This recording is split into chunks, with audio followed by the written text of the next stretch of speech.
Hello again, everybody. Welcome back to Just Fun Stuff and another rainy day on Funland, but that's okay. We're still going to make an amazing build. I've had a lot of requests for steampunk builds, and I think I've come up with a pretty fun one. I found a really interesting path, and it made me think about a factory type setting, so that's what we're going to do. We're going to create a steampunk factory today, and I'm super excited to get started. So like every build that we do, we have to put up a base.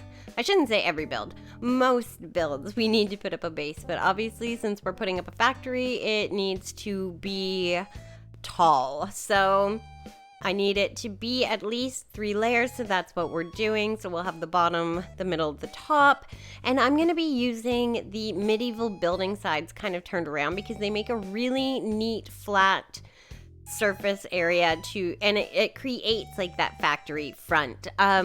I had thought about using the castle walls because obviously they're nice and flat, but I just like the roof on the medieval building sides. And while they do have the really nice lights on them, for this particular build, I didn't want them in the front of the factory. I want this to look like a factory you would see in like the 30s and 40s, just a big, tall brick building.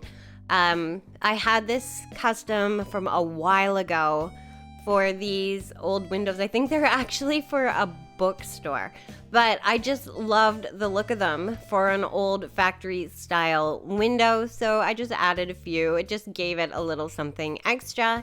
And then the wood burning stoves behind the medieval building sides, because that creates kind of like the pipes that would be coming up from the top of the factory.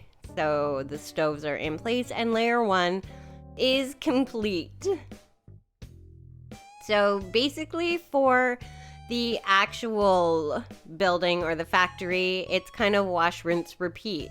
Putting the same medieval building sides down on the second layer. We'll switch up the third layer a bit, and we're going to use obviously a door and change it up, but the factory itself I wanted to keep really simple. Of course we're gonna add gear apparatuses on the side and turn them on. This is a steampunk factory after all, so the more items like the gear towers and the apparatus that we can fit in, the better.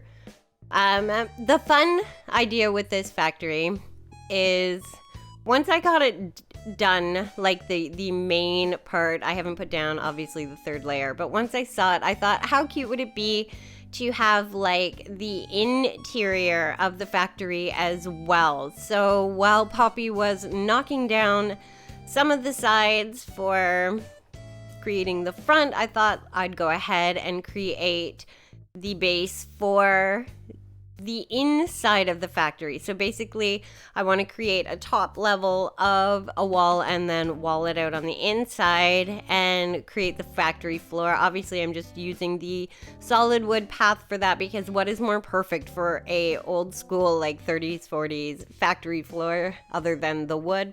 That is not the path that made me think of this. That is just one that we had for that. The path that's leading to the factory is the steampunk path, and I think once you see it, if you're into steampunk stuff, you'll like it as much as I did when I found it. I was super excited to find it, and I will put the creator code in the description if anybody wants to use it. So we're putting up the castle gate, and now you can see the front of the factory. Now I'm just using some decorative pillars and some panels because I just want to hide as much of the actual cliffside as possible. So putting in some simple panels kind of creates that door window look, adding some meters and pipes because that's a must in any factory. And you can see it coming together. Now we're going up top.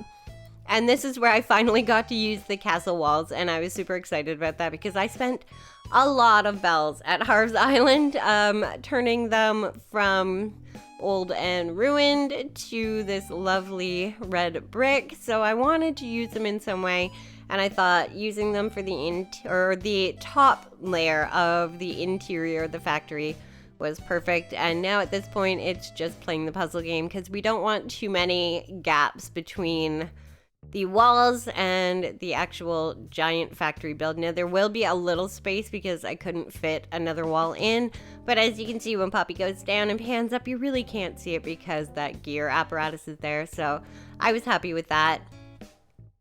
I made the path on the ground a little bigger than the area that I had marked out, so we just added a little bit more. Now I'm going back to the medieval building sides to kind of fill in and cover up the cliffside and create that interior where the factory workers are going to be working, and I just think it's so cute. I did most of them backwards. I did a couple facing forward with the lights on the wall because, again, I'm obsessed with light at night on Funland or on any island. And I love doing tours of islands at night because the amount of items that we have that light up and glow and make it just beautiful, it just creates such a look. It's like my favorite thing. Now we're just using some decorative pillars to cover any holes and gaps. And I think the wood just worked with the build. It just kind of fit. I had some giant vines, so again, just using them as filler. I put some gear towers inside where the factory was, added some meter and pipes. And after I went and looked at it a little bit more, I decided first off I needed a little more floor space. I didn't quite path out as much as I needed, and I didn't think the gear towers worked inside the factory. So I decided to path out a little bit more, and then we're going to change it up and put the gear towers kind of surrounding the door, creating like an entrance, and then we'll put some out into the front. For the interior, I decided to go with just tables and stools. We're going to use some scales so it looks like the people in the factory are working and measuring stuff out. More meters and pipes will be going in, but I just wanted a very simple factory floor, an old school factory floor. I don't have any, but I mean, this would be the perfect type of build to put in like a conveyor belt system. I still haven't come across one, and I want one so badly because I think that would work so perfect in a factory. Old or not, conveyor belts would be perfect. But here is the path that I found, and look at it. It is literally called a Steampunk Path, and it's amazing because it's all the gears and little bits. It's the reason that I did not customize my gear towers and my gear apparatuses because it's kind of a bluish silvery type path, and in my last steampunk build I made everything kind of brown and rust colored, but because of the color of the path I thought I wanted to kind of keep the gears and bits silvery because it kind of pulls it all together, especially since the actual factory itself is so brown brick. I think I needed something to bring the path in because I wasn't not going to use this path. After I used it to create this, it got me thinking about so many more things that I can do using this path. So I'm really excited to see what comes with more steampunk stuff. But for this factory build, you can really see it coming together. All the gear towers, all the apparatuses, putting our little kitchen scales on the tables and adding some stools for the workers. But I love the idea of seeing the front of the factory and then being able to actually go inside the factory. I thought it was really cute. Like I said, if I had a conveyor belt, I would put it along the back wall and have stuff going across it, but I have not been lucky enough to come across one yet, so when I do, it's probably something that I will add.